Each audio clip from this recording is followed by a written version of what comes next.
So ngayon, mag-off na ako dito.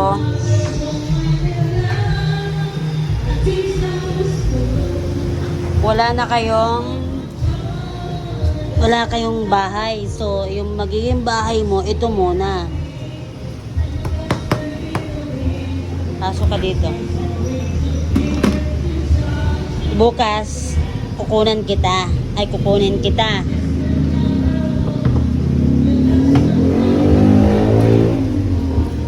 Micheng, pasok.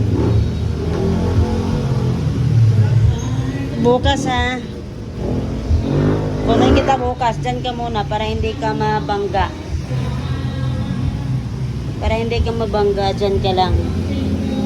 And pagkabukas na kita kukunin para hindi ka mapano. Bye, Michong!